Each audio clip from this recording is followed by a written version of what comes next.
everyone, welcome to Study Vibe Science for class 8th. In this video, we are going to discuss the most important question answers of the chapter 7 Conservation of Plants and Animals from NCERT book. And for the complete and detailed NCERT explanation of this chapter, click on the link given in description and comment section below. Description box और comment section में एक link available है जिसमें इस chapter को हमने quickly revise किया है एक ही वीडियो में, जिसके अंदर हमने इंपॉर्टेंट की पॉइंट्स और कीवर्ड्स को डिस्कस किया है जो भी एनसीईआरटी से होते हैं। ठीक है, तो आप उस वीडियो को भी देख सकते हैं, जिसके बाद आपको ये जो क्वेश्चन आंसर्स हैं वो लर्न करने में बहुत आसानी होगी। तो सबसे पहले हमें शुरुआत करनी है फर्स्ट क्वेश्चन से, that is filling the blanks. तो इसका फर्स्ट पार्ट यानी कि पार्ट ए क्या है? A place where animals are protected in their natural habitat is called dash.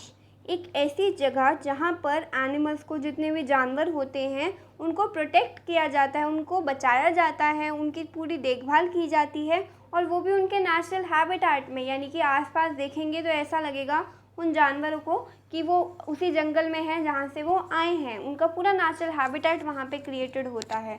तो ऐसी जगह को हम क्या कहते हैं? ऐसी जगह को हम कहते हैं वाइल्ड लाइफ सेंचुरी। उसके बाद आता है B part, species found only in a particular area. ऐसी स्पीशीज़ जो सिर्फ एक पर्टिकुलर एरिया में ही मिलती है उसको हम क्या कहते हैं? एंडेमिक स्पीशीज़, जिसके बहुत से एग्जाम्पल्स हैं, वो मैंने आपको एनसीईआरटी एक्सप्लेनेशन और क्विक रिवीजन समरी में भी बताए थे। ठीक है, आप उनको चेक कर सकते हैं। फिर आते हैं सी पार्ट पर, migratory birds fly to far away places because of dash changes. कुछ ऐसे बर्ड्स होते हैं, आप देखते होंगे कि जो साइबेरिया है वहाँ पे भी ऐसा होता है, बहुत एक बड़ा सा झुंड जाता है पक्षियों का और वो दूसरी जगह पे चले जाते हैं। वो ऐसे क्यों जाते हैं, उनका क्या कारण होते हैं, वो इतनी दूर दूर क्यों चले जाते हैं एक पर्टिकुलर टाइम पीरियड पर? क्योंकि होते हैं क्लाइमेटिक चेंजेस। जैसे ही मौसम में बदलाव आता है, क्लाइमेट चेंज हो जाता है, ठीक है, वो अपनी जो जगह है उसको चेंज कर लेते हैं। Let us move to the question number second. Question number second says differentiate between the following. यहाँ पर आपको दो चीज़ें दी गई हैं, आपको उनके बीच में क्या अलग अलग चीज़ें हैं, क्या डिफरेंसेस हैं, वो दोनों एक दूसरे से कैसे अलग हैं, ये बताना है। एक चीज़ आपको नोट करनी है कि जब भी आपको एक क्वेश्चन आता है कि डिफरेंस बिटवीन द फॉलोइंग या डिफरेंशिएट बिटवीन द फॉलोइंग, तो आपको जितने भी जो इस टाइप के क्वेश्चंस होते हैं उनको टेबल बना के करना होता है। ठीक है, तो ये टेबल बनाना बहुत ज़रूरी है, इसी के पॉइंट्स मिलते हैं, और अगर पॉसिबल है तो एग्जाम्पल्स भी ज़रूर देने होते हैं आपको। ठीक है, तो फर्स्ट है wild life sanctuary and biosphere reserve. हमने वाइल्ड लाइफ सेंचुरी और बायोस्फीयर रिजर्व को अलग अलग तरीके से एक एक बार उनके बारे में पढ़ा है। अब जो वाइल्ड लाइफ सेंचुरी है और बायोस्फीयर रिजर्व हैं, उन दोनों के बीच में ऐसी क्या क्या चीज़ें हैं कि वो अलग अलग हैं। ठीक है, तो वाइल्ड लाइफ सेंचुरी जो होती हैं, this is an area where wild animals are protected and preserved. ये वो एरिया होता है जहाँ पर जंगली जानवरों को प्रोटेक्ट भी किया जाता है और प्रिजर्व भी किया जाता है। ठीक है, उनका पूरा ध्यान रखा जाता है, उनका बचाव किया जाता है कि कोई भी शिकारी या कोई भी है उसको एक्सप्लॉइट ना कर सके। फिर आते हैं बायोस्फीयर रिजर्व पे। बायोस्फीयर रिजर्व जो है वो ये भी एक लार्ज एरिया होता है प्रोटेक्टेड लैंड का। ये पूरी लैंड ही प्रोटेक्टेड है, किस लिए? वाइल्ड लाइफ के कंजर्वेशन के लिए, प्लांट्स के कंजर्वेशन के लिए, एनिमल्स रिसोर्सेज के कंजर्वेशन के लिए। यहाँ पर एनिमल्स को तो प्रोटेक्ट किया ही जाएगा, साथ ही साथ उनके रिसोर्सेज को, उन्हें जिन जिन चीज़ों की ज़रूरत है उन्हें भी, सारे के सारे प्लांट्स को, और traditional life of the tribals living in that area. एक एरिया में जो रहने वाले लोग हैं, जो ट्राइबल्स हैं, वहाँ पर एक पर्टिकुलर एरिया के जो आदिवासी लोग हैं, उनकी भी ट्रेडिशनल लाइफ का पूरा ध्यान रखा जाता है। फिर आते हैं सेकंड पॉइंट पर, wild life sanctuary is a place found in isolation और इन बायोस्फीयर रिजर्व। जो वाइल्ड लाइफ सेंचुरी है ये एक ऐसी जगह है जो मतलब अलग थलग सी बनी होती है, आइसोलेशंस में बनी होती है, या फिर एक बायोस्फीयर रिजर्व में भी एक वाइल्ड लाइफ सेंचुरी आपको देखने को मिल जाएगी। ठीक है, यानी कि जो वाइल्ड लाइफ सेंचुरी है वो एक छोटा पार्ट है किसका? बायोस्फीयर रिजर्व का। अब बात करते हैं बायोस्फीयर रिजर्व की। अब बायोस्फीयर रिजर्व में also contain other protected areas like wild life sanctuary. तो एक बायोस्फीयर रिजर्व जो है वो एक बड़ी यूनिट है जिसके अंदर कुछ प्रोटेक्टेड एरियाज जैसे कि वाइल्ड लाइफ सेंचुरी और कुछ और भी एरियाज जो हैं वो आ सकते हैं। ठीक है, तो आप इन दोनों को जो पॉइंट्स हैं इनको याद रखेंगे और इनको अपने एग्ज़ाम पेपर में लिख सकते हैं, दीज आर करेक्ट। फिर आते हैं थर्ड पॉइंट जो है वो हमने एग्जाम्पल के लिए बताया है जो कि इम्पॉर्टेंट होता है। Bori and Pachmarhi are 2 wild life sanctuaries in Pachmarhi biosphere reserve. जैसे कि अपने एनसीईआरटी बुक से जब हमने पढ़ा था तो पंचमरही बायोस्फीयर रिजर्व का हमने पढ़ा था। तो पंचमरही बायोस्फीयर रिजर्व जो है उसी के अंदर 2 वाइल्ड लाइफ सेंचुरी बनी हुई हैं, बोरी और पंचमरही। ठीक है, और अगर आपको बायोस्फीयर रिजर्व का एग्जाम्पल देना है तो खुद पंचमरही तो एक बायोस्फीयर रिजर्व है जो कि एक बड़ी यूनिट है, और जो बोरी और पंचमरही है वो इसके अंदर आने वाली वाइल्ड लाइफ सेंचुरी है जो छोटी यूनिट है। चलिए अब आते हैं बी पार्ट पर, डिफ्रेंशिएट बिटवीन द फॉलोइंग के। आई होप आपको ये समझ में आ रहा होगा। फिर आते हैं कि ज़ू और वाइल्ड लाइफ सेंचुरी में आप कैसे डिफ्रेंशिएट करेंगे कि जो ज़ू है और वाइल्ड लाइफ सेंचुरी है वो एक दोनों से कैसे अलग अलग हैं। तो ज़ू में आप फर्स्ट पॉइंट लिखेंगे कि it is a place where we protect animals. ये वो जगह है जहाँ हम एनिमल्स को प्रोटेक्ट करते हैं। जबकि एक वाइल्ड लाइफ सेंचुरी में क्या होता है, वहाँ पर भी वाइल्ड एनिमल्स को प्रोटेक्ट और कंजर्व किया जाता है। और सेकेंड पॉइंट में हम देखेंगे कि here artificial surroundings are made for animals in place of natural habitat. Zoo में आप क्या देखते हैं, एनिमल्स को केजेस में भी रखा जाता है, कुछ एनिमल्स को खुले में भी रखा जाता है, या फिर एक आर्टिफिशियल सराउंडिंग, आर्टिफिशियल यानी कि जो इंसानों ने बनाई है ऐसी सराउंडिंग बना दी जाती है एनिमल्स के लिए उनके नेचुरल हैबिटेट्स की जगह। जबकि एक वाइल्ड लाइफ सेंचुरी में क्या होता है, एनिमल्स अपने ही नेचुरल हैबिटेट में रहेंगे, बस वो जो हैबिटेट है उसको पूरा प्रोटेक्शन मिलेगा, किसी भी शिकारी से या कोई भी जो है उसमें एंटर नहीं कर सकता है बिना परमिशन के। फिर आते हैं ज़ू पर। ज़ू का जो थर्ड पॉइंट है वो क्या है, यहाँ पर एनिमल्स को प्रिपेयर्ड फूड दिया जाता है। जो वहाँ पर अधिकारी होते हैं या जो भी वहाँ पर काम करने वाले लोग होते हैं ज़ू में, वो उनको खुद एनिमल्स को खाना देते हैं टाइम टू टाइम। जबकि एक वाइल्ड लाइफ सेंचुरी में क्या होता है, आपने उनको उनके नेचुरल हैबिटेट में रखा हुआ है, सिर्फ वो हैबिटेट प्रोटेक्टेड है, तो वो जो एनिमल्स हैं वो अपने आप फूड चेन पर डिपेंडेंट रहेंगे।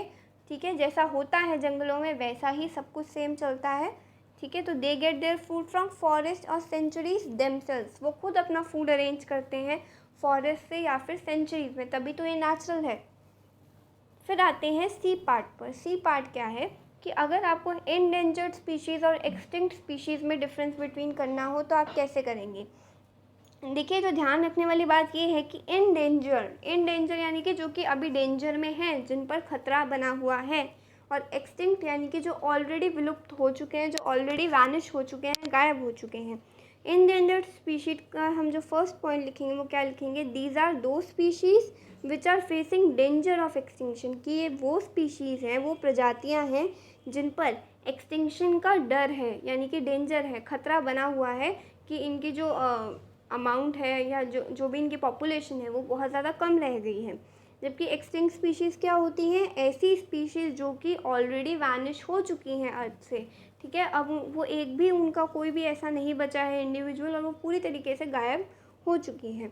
इंडेंजर्ड स्पीशीज़ के एग्जांपल में आप देखेंगे टाइगर की जो पॉपुलेशन है वो लगातार कम होती जा रही है, लेकिन टाइगर अभी भी आपको देखने को मिल जाएगा, वो अभी भी अर्थ से गायब नहीं हुए हैं। ठीक है, लेकिन जो एक्सटिंक्ट स्पीशीज़ है डायनासोर, अब आप डायनासोर को नहीं देख सकते क्योंकि वो अर्थ से पूरी तरीके से वैनिश हो चुके हैं, अब वो देखने को नहीं मिलेंगे। सिर्फ उनके कुछ फॉसिल्स हैं या जो पुरानी चीज़ें हैं या एग्स हैं वही आपको जो प्रिजर्व्ड होते हैं म्यूज़ियम वगैरह में वही देखने को मिल सकते हैं। अब आता है क्वेश्चन नंबर 2 का पार्ट डी जो है ये इम्पॉर्टेंट भी है और सबसे कॉमन है, ये जनरली आ जाता है पेपर में कि फ्लोरा एंड फौना के बीच में क्या डिफरेंस होता है। फ्लोरा से आप याद रख सकते हैं फ्लावर्स, प्लांट्स, और फौना से आप याद रख सकते हैं एनिमल्स को। ठीक है, तो flora are the plants found in a particular region. एक पर्टिकुलर रीजन में मिलने वाले पौधे सब क्या आ जाते हैं, फ्लोरा में आ जाते हैं। और फौना वो एनिमल्स जो कि एक पर्टिकुलर रीजन में ही मिलते हैं, वो उस एरिया के फौना कहलाते हैं। फिर फ्लोरा में आप कुछ एग्जांपल दे सकते हैं जैसे कि साल, टीक, मैंगो, जामुन। ये क्या है, फ्लोरा के एग्जांपल्स हैं, ये एक पर्टिकुलर रीजन में मिलने वाले हैं। जो साल है वो एक पर्टिकुलर रीजन में मिलेगा, मैंगो जो है वो एक पर्टिकुलर रीजन का फ्लोरा है।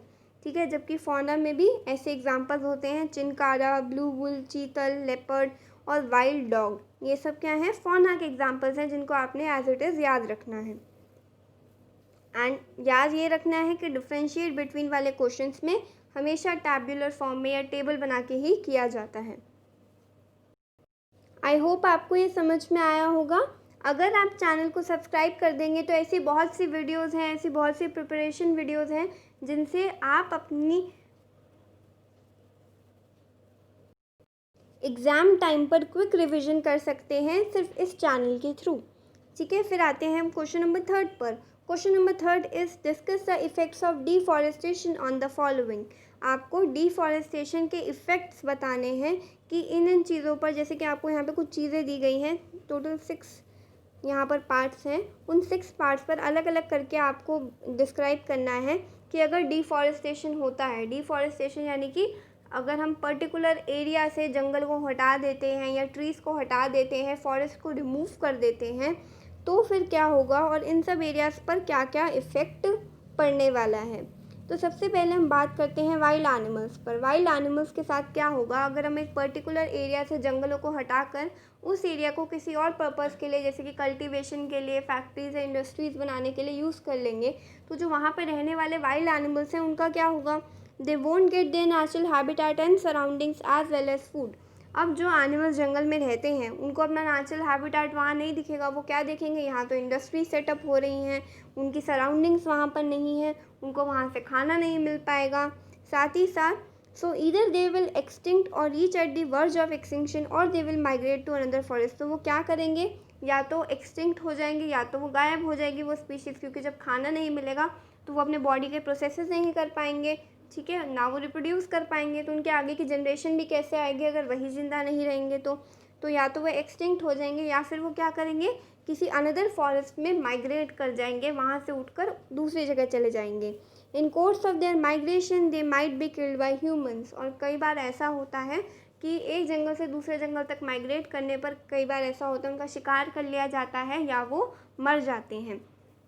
नेक्स्ट, एनवायरनमेंट, यानी कि हमारे एनवायरनमेंट पे क्या असर पड़ेगा अगर हम ऐसे ही ट्रीज़ को काटते रहेंगे, फॉरेस्ट को हटाते रहेंगे।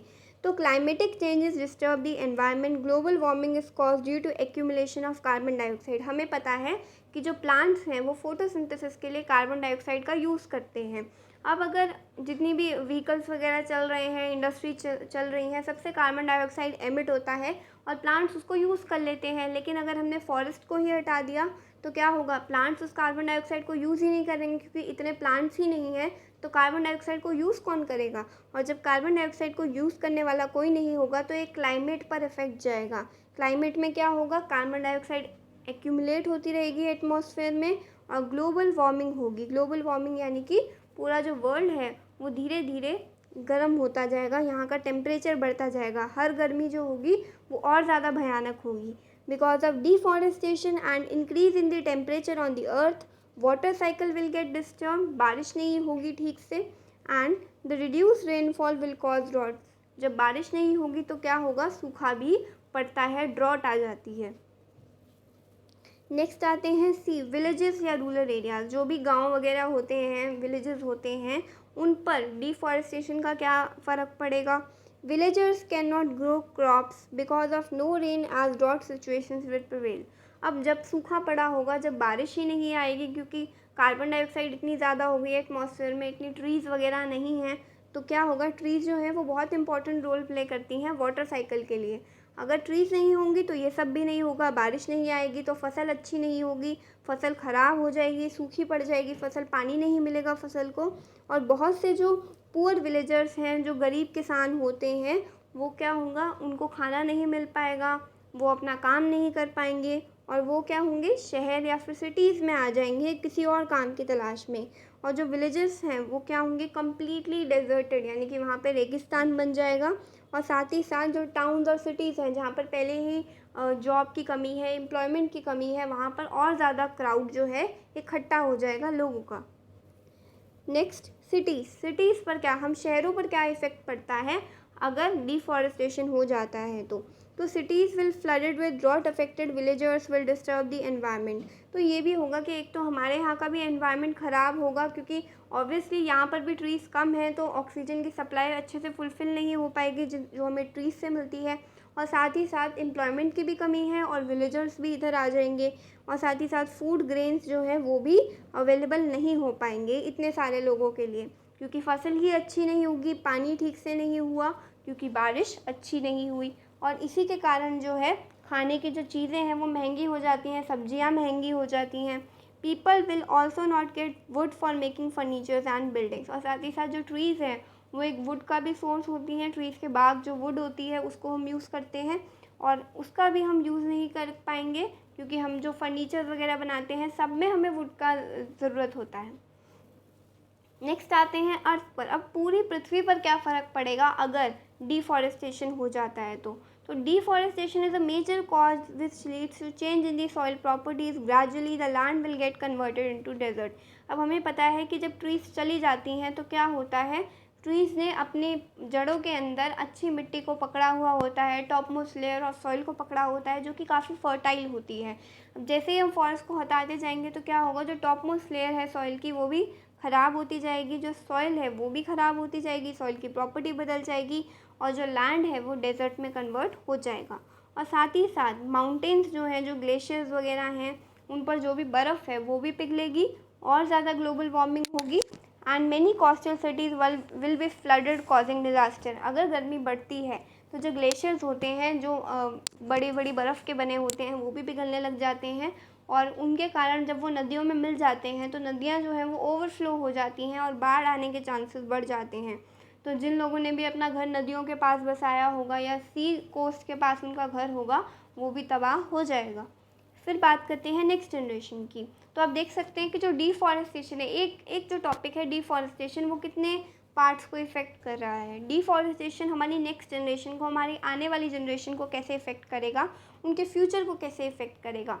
The next generation will either be extinct, और if it all it exist it will suffer from diseases and scarcity of food in life. तो जो हमारी अगली जनरेशन होगी वो भी बीमार पड़ेगी, क्योंकि खाना अच्छा नहीं मिल पाएगा या तो कॉस्टली होगा। अब हर एक फ्यूचर में भी ऐसा होगा कि बहुत से ऐसे गरीब लोग होंगे जो इतना कॉस्टली फूड अफोर्ड नहीं कर पाएंगे। So the next generation will be ill, weak and consequently face extinction. जो अगली जनरेशन है, इवन ह्यूमंस की भी, उन पर भी खतरा बना रहेगा, वो भी इंडेंजर्ड होने की कगार पर पहुंच जाएंगी। आई होप आपको ये समझ में आया होगा। आप चैनल को सब्सक्राइब कर दें और वीडियो को लाइक कर दें, और अपना प्रीशियस फीडबैक कमेंट सेक्शन में ज़रूर दें कि आपको वीडियो समझ में आया, आपको एक्सप्लेनेशन समझ में आया कि नहीं। नेक्स्ट आते हैं क्वेश्चन नंबर 4 पर। Question number 4 is what will happen if A part we go on cutting trees. क्या होगा अगर हम पेड़ों को लगातार ऐसे ही अंधाधुंध काटते रहेंगे तो आप आंसर में लिख सकते हैं कि ए पार्ट में कि if we go on cutting trees then the following situation will arrive. तो ये जो सिचुएशंस हैं वो हमें देखने को मिलेंगी। सबसे पहले तो जो क्लाइमेट में चेंज आएगा, एनवायरनमेंट को इफेक्ट होगा, ग्लोबल वार्मिंग होगी। The climatic change will affect the environment due to global warming. Second part, the soil will become unfertile due to regular flooding of the top soil, consequently the land will become desert. अब जो पेड़ थे जिन्होंने अपनी roots में अच्छी वाली soil को पकड़ा हुआ था, जैसे कि हम इस ट्री की ही बात कर लेते हैं, ये एक ट्री है, आप मान सकते हैं इसको, और इस ट्री की जो रूट्स हैं उसने अपने नीचे, ये जो पिंक कलर से मैंने शो किया है, इस सॉइल को पकड़ा हुआ है अपनी रूट्स से।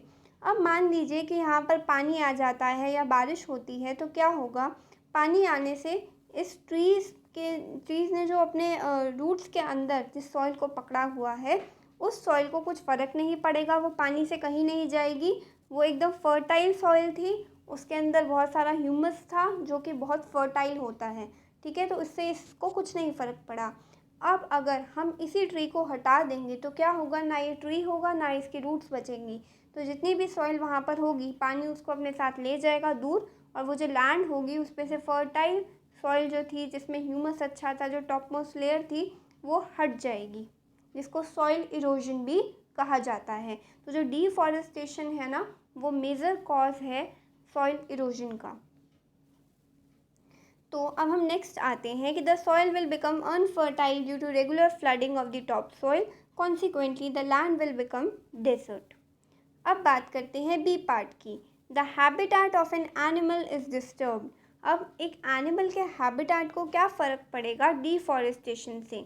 तो आप आंसर में लिखेंगे कि if the habitat of an animal is disturb the animal may not be in position of getting its natural habitat as well as food, so in the long run the animal will face extinction. अगर एक animal को अपना natural habitat नहीं मिला, जो जिसके एक animal के आसपास चारों तरफ पेड़ हुआ करते थे, उसकी सराउंडिंग से ही वो खाना खाया करता था, अगर वहाँ पर पेड़ नहीं होंगे तो उस एनिमल का जो हैबिटेट है वो ख़राब हो जाएगा, उसको अपना नेचुरल हैबिटेट नहीं मिलेगा तो वो भी एक्सटिंक्ट हो जाएगा, वो अपना सर्वाइवल कैसे कर पाएगा।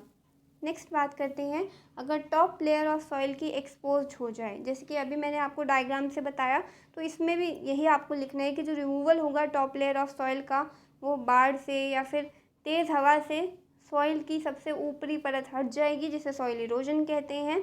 और जो निचली सॉइल होती है, जो कि हार्ड होती है, रॉकी होती है, जो कि लेस ह्यूमस होती है और जिसमें लेस फर्टिलिटी होती है, उसमें इतने ज़्यादा न्यूट्रिएंट्स और इतने ज़्यादा मिनरल्स नहीं होते, तो ग्रेजुअली क्या होगा, जो भी लैंड फर्टाइल थी उस top most layer of soil की वजह से, अब वो फर्टाइल नहीं रही और वो भी डेजर्ट में कन्वर्ट हो गई।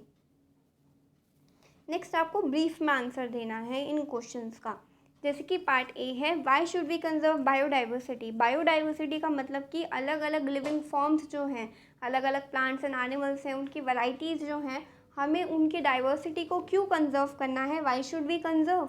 तो हम आंसर में लिखेंगे कि we should conserve biodiversity so that the life existing on earth, their interrelationships and their relationships with the environment would not get disturbed। तो आप इसमें एक ओवरऑल ये बता सकते हैं कि इकोसिस्टम ना डिस्टर्ब हो, इसलिए हमें बायोडाइवर्सिटी को बचा के रखना है। हमारा इकोसिस्टम क्या कहता है हमें कि एनिमल्स के बीच में अपने में कुछ रिलेशनशिप्स हैं, ठीक है, और साथ ही साथ एनिमल का एनवायरनमेंट के साथ भी रिलेशनशिप्स हैं। तो वो जो रिलेशनशिप्स हैं, वो जो फूड चेन है जो अभी तक चलती आ रही थी, अगर हमने बायोडाइवर्सिटी को नहीं रखा, अगर एक भी उस चेन में से गायब हो गया, तो जो दूसरा है उसकी या तो पॉपुलेशन बढ़ जाएगी या फिर क्या होगा, उसको खाने को नहीं मिलेगा। तो ये जो है, ये कुछ कारण हैं जिसकी वजह से हमें बायोडाइवर्सिटी को कंजर्व करना होता है अर्थ में।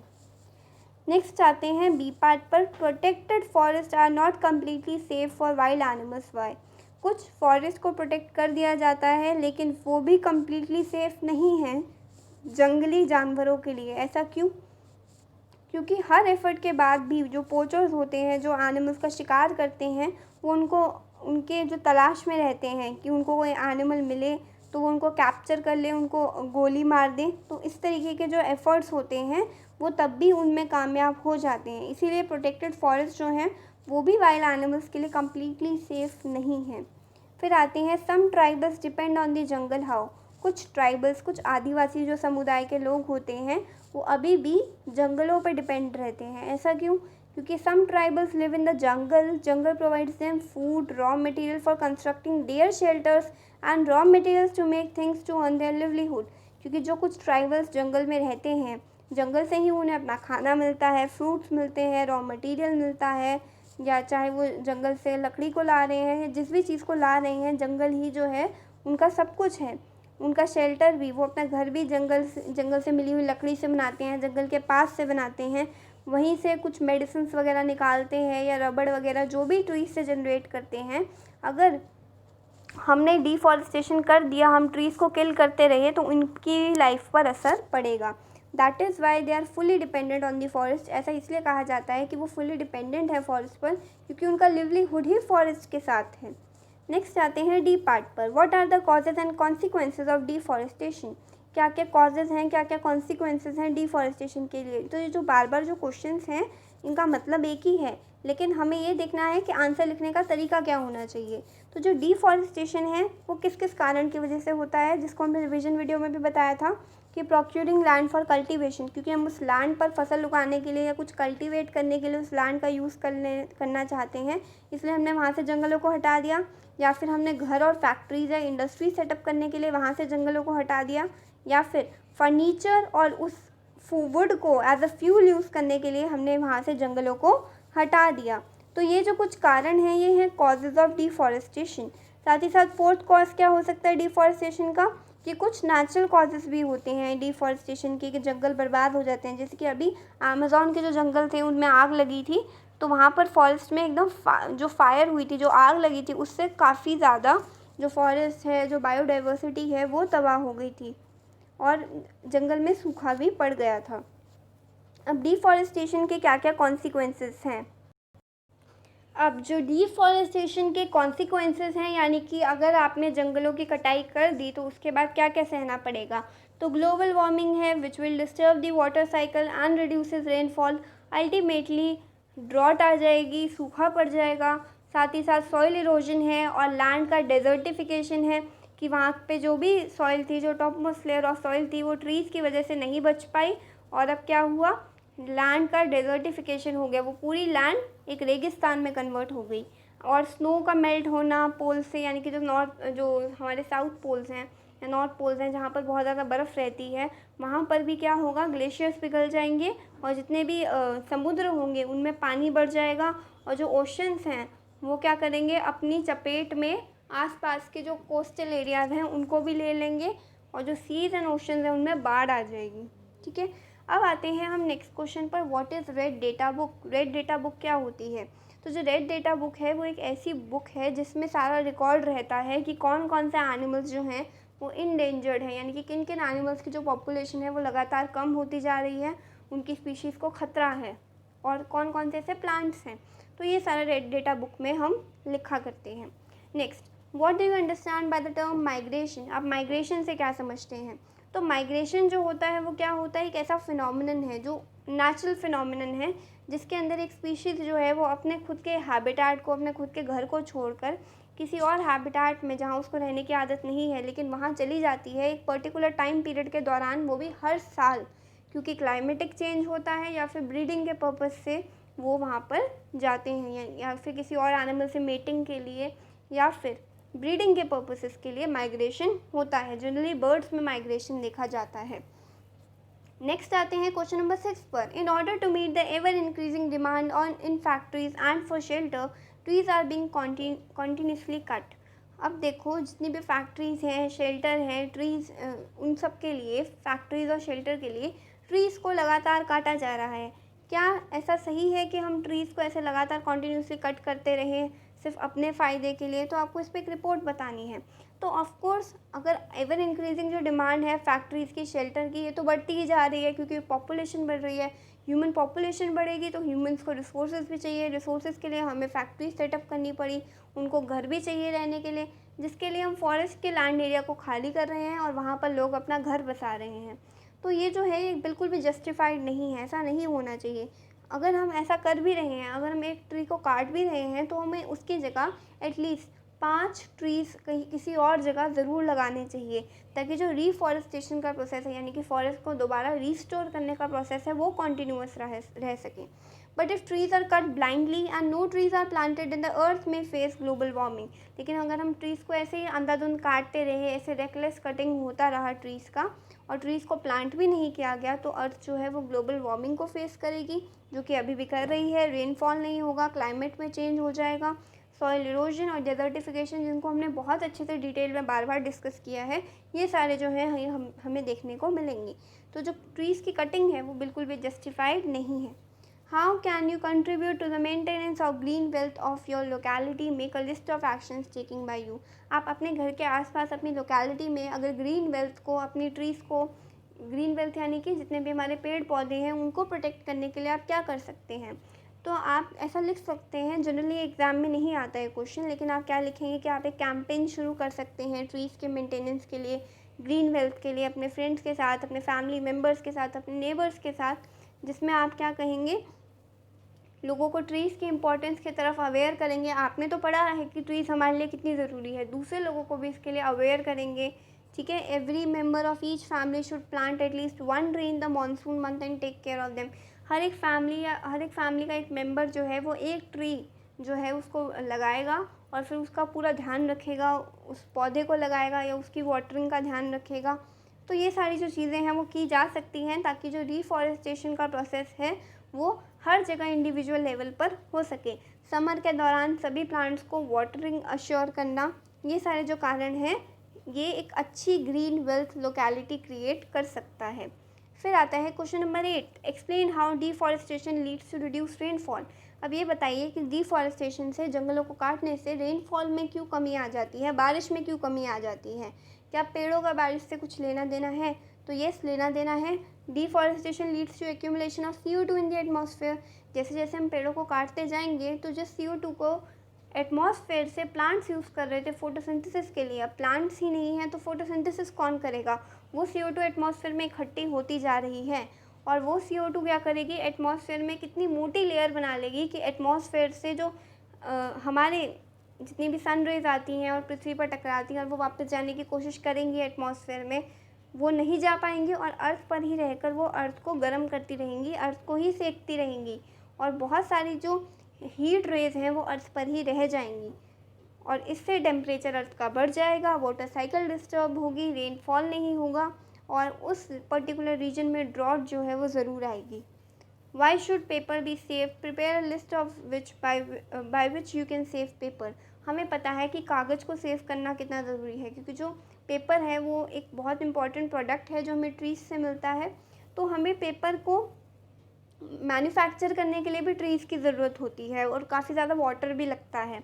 तो अगर हम ट्रीज़ को करते रहे कट, तो डिफॉरेस्टेशन से क्या होगा, नेचर का बैलेंस तो ख़राब होगा ही। अभी हमने जितने भी क्वेश्चन आंसर्स में पढ़ा, और साथ ही साथ अगर हम पेपर को सेव और रिसाइकिल करते रहेंगे तो हम काफ़ी ज़्यादा पेड़ों को बचा सकते हैं, पेपर को सेव कर सकते हैं, 5 से 7 बार उसको रिसाइकिल कर सकते हैं। कोई भी जो पेपर को यूज़ करता है, अगर एक दिन में भी हम एक शीट पेपर की बचा लेते हैं तो हम एक साल में काफ़ी ज़्यादा पेड़ों को बचा सकते हैं। हमें सेव करना चाहिए और पेपर को रीयूज़ करना चाहिए, रिसाइकिल करना चाहिए। तो ये कुछ स्टेप्स हो सकते हैं जिनसे हम ना ही ट्रीज़ को बचा सकते हैं, लेकिन पानी को भी बचा सकते हैं, एनर्जी को भी बचा सकते हैं। तो ये जो था इस चैप्टर के कंप्लीट क्वेश्चन आंसर से। आई होप थोड़ा सा लंबा था ये क्वेश्चन आंसर्स वाला वीडियो, बट आई नो कि आपको सारे क्वेश्चन आंसर समझ में आ गए होंगे। आप अपना प्रीशियस फीडबैक कमेंट सेक्शन में दे सकते हैं। Thanks for watching.